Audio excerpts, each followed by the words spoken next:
바로 왜죠. 더 이상 그 속에서 계속 시간을 보낼 수가 없었어요. 캐나다가 아니고 왜 갑자기 호주로 간으로써 제가 완전히 새로운 선택을 하게 되었어요.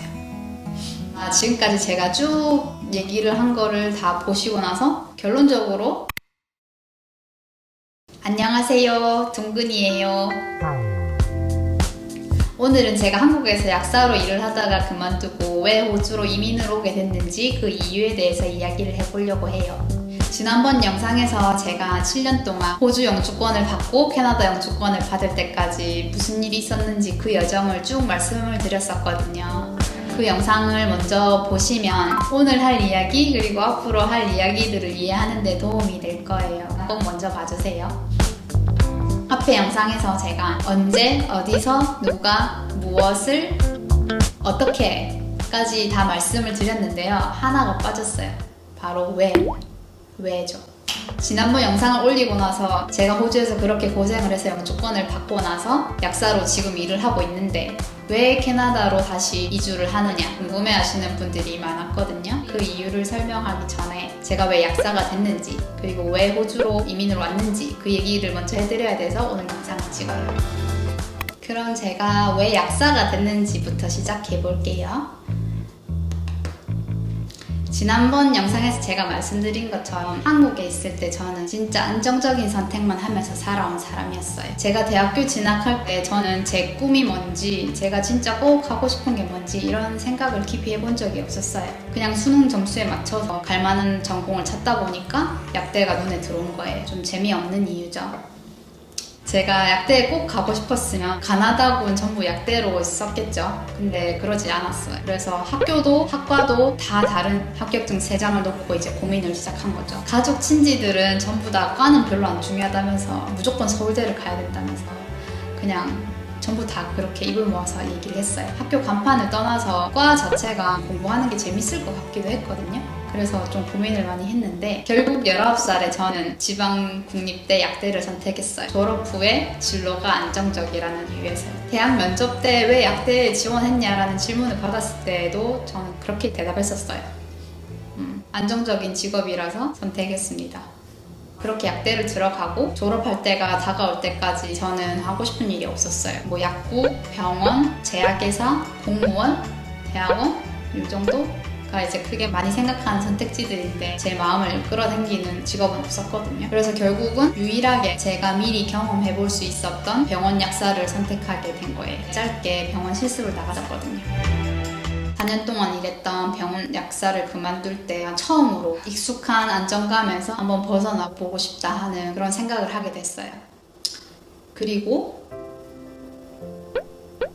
나서 제가 병원 그만둘 때 갑자기 캐나다로 가겠다고 선언을 했었거든요. 제가 이렇게 갑자기 엉뚱한 소리를 하니까 병원 식구들도 저희 부모님도 환영하진 않으셨어요. 다들 예상했던 것처럼 제 다짐도 그렇게 오래 가지를 못했죠. 혼자서 아무도 없는 타국에 나가서 그 어려운 것들을 해낼 수 있다는 그런 자신감이 안 생겼어요. 흐지부지 돼버렸어요. 그래서 그냥 동네에 있는 작은 약국에서 파트타임 약사로 일을 다시 시작했다가 시내 중심에 있는 되게 바쁜 약국에서 주에 60시간 가까이 그렇게 일하면서 다시 또 안정감을 찾아서 들어가게 된 거죠.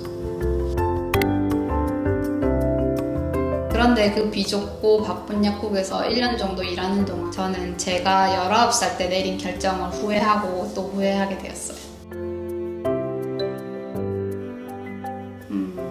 약에 대해서 그렇게 공부하고 경력도 쌓았는데 약의 전문가로 다른 사람들을 도와주고 그리고 보람도 느끼고 그렇게 일을 할 수가 없는 거예요. 되게 무례한 손님들도 많았고 병원이랑 약국 관계도 이상적인 그런 관계가 아니었고 약사가 할 수 있는 일이 되게 제한적이어서 답답한 경우도 많았어요. 매일 출근하면 이런 현실들에 부딪히니까 그 안에서 계속 지치고 그러면서 약사로 사는 인생이 별로 좋지 않다고 느끼게 된 거죠. 지금까지 제가 생각했던 그런 안정적인 미래와 행복한 미래 이렇게 연결이 안 될 수도 있다는 거를 깨달은 거예요. 더 이상 그 속에서 계속 일을 하면서 시간을 보낼 수가 없었어요.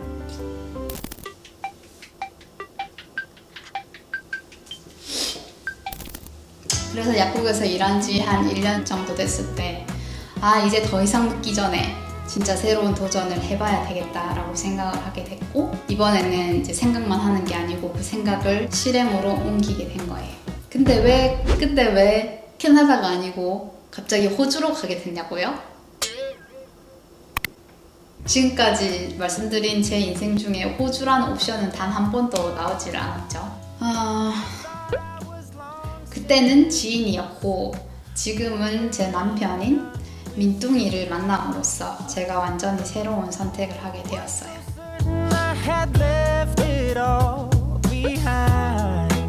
처음 만났을 때부터 민뚱이는 호주로 갈 예정인 상태였고요. 호주에서의 미래에 대한 확신이 있는 그런 사람이었어요. 저는 계속 좀 불안정한 상태였고 생각이 왔다 갔다 하는 상태였는데 둘이서 대화를 되게 많이 하게 됐어요. 뭐 호주에서의 생활에 대한 얘기도 하고 꿈에 대해서도 얘기하고, 그리고 꿈을 이루기 위해서 계획을 세우고 한 단계 한 단계 실천해 나가는 그런 얘기들을 듣고 있다 보니까 나도 호주에 가서 내가 진짜로 하고 싶은 일을 찾고 그리고 그 일들을 이루기 위해서 노력을 다 해보고 싶다라는 생각을 하게 된 거죠. 그랬고 지금 제가 여기 있어요. 그러니까 지금까지 제가 쭉 얘기를 한 거를 다 보시고 나서 결론적으로 남자 때문에 호주에 간 거네? 라고 말씀을 하셔도 저는 부정을 하지는 않을 거예요.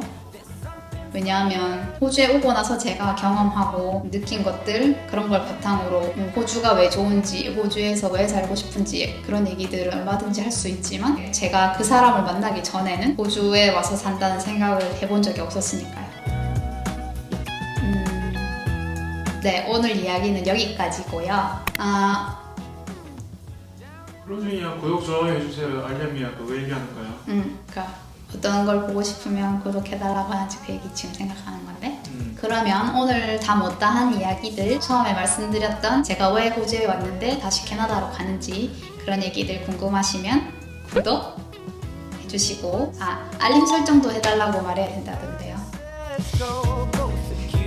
오늘 영상이 재밌었으면 좋아요도 눌러주시고요. 댓글도 많이 달아주세요. 다음에 봐요.